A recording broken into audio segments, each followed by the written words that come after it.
Friends, welcome to my channel. இன்றைக்கி என்ன நம்ம பார்க்க போகிறோன்னா, வீட்டிலே எப்படி ஈஸியாக கறி குழம்பு வைக்கலான்னு பார்க்க போகிறோம். அதுக்கு முன்னாடி நம்ம சேனலை சப்ஸ்கிரைப் பண்ணுங்கள், லைக் பண்ணுங்கள், ஷேர் பண்ணுங்கள்.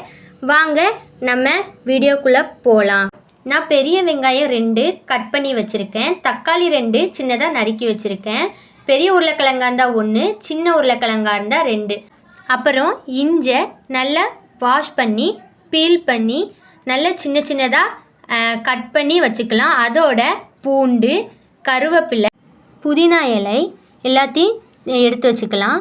ஒரு பேன் வச்சு அதில் 5 கரண்டி எண்ணெய் சேர்த்து, அதில் நீங்கள் பார்க்கும்போதே தெரியும், எண்ணெய் நல்லா காஞ்ச உடனே பெருஞ்சீரகம், பட்டை, கிராம்பு, அன்னாச்சிப்பூ, பிரிஞ்சி இலை, கசகசா எல்லாத்தையும் ஆட் பண்ணி பொன்னிறமாக வர்றதண்டிக்கும் நல்லா வதக்கி விட்டுக்கலாம். அதோட நம்ம வெட்டி வச்ச 2 வெங்காயத்தையும் ஆட் பண்ணி நல்லா பொன்னிறமாக வர்றதண்டிக்கும் ஒரு 2 மினிட்ஸ் நல்லா வேகிறதண்டிக்கும் அடுப்பில் போட்டு நல்லா வதக்கணும். அது கூட கருவேப்பிலை, புதினா இலை, மல்லி இலை இருந்தால் நீங்கள் சேர்த்துக்கோங்க.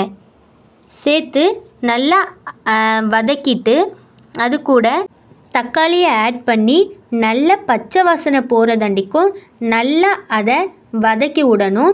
அந்த வதங்குறதுக்குள்ளேயுமே நம்ம இஞ்சி பூண்டு பேஸ்ட்டை ரெடி பண்ணிடலாம். நாங்கள் எந்த கறி குழம்பு எது வைக்கணுனாலுமே இதில் தான் இடிப்போம். நீங்கள் மிக்சிலனாலும் இடிச்சுக்கோங்க. ஆனால் இதில் இடித்து வச்சா குழம்பு ரொம்பவே டேஸ்ட்டாக இருக்கும். அந்த நம்ம இஞ்சி பூண்டு பேஸ்ட்டு அரைச்சி வச்சதை அந்த தக்காளி வெந்துட்டுருக்க தக்காளியுடன் சேர்த்து நல்லா பச்சை வாசனை போகிறதண்டிக்கும் வதக்கிட்டு 2 நிமிஷம் நம்ம கழித்து நம்ம கறியை ஆட் பண்ணிக்கலாம். இப்போது நான் மஞ்சள் கறியில் சேர்த்துருக்கிறதுனால குழம்புல சேர்க்க வேண்டாம். நான் 1/2 கிலோ கறி எடுத்திருக்கேன்.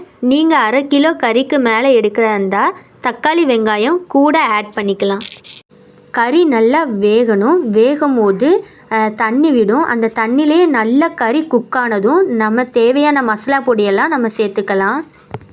இப்போது 1 ஸ்பூன் கறி மசாலா பொடி, 1 ஸ்பூன் கரம் மசாலா பொடியும் ஆட் பண்ணிக்கலாம்.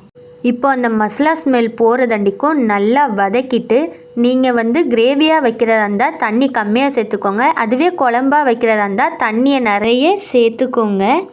இப்போது 4 டீஸ்பூன் கொத்தமல்லி பொடி சேர்த்துக்கலாம்.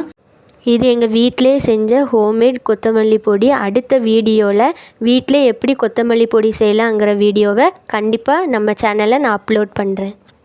இப்போது நம்ம சேர்த்த கொத்தமல்லி பொடியை நல்லா கிண்டி விட்டு தேவையான அளவுக்கு உப்பு சேர்த்துக்கலாம்.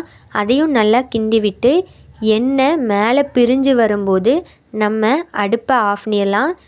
இதோ சுவையான கறி குழம்பு ரெடி. தேங்க்ஸ் ஃபார் வாட்சிங்.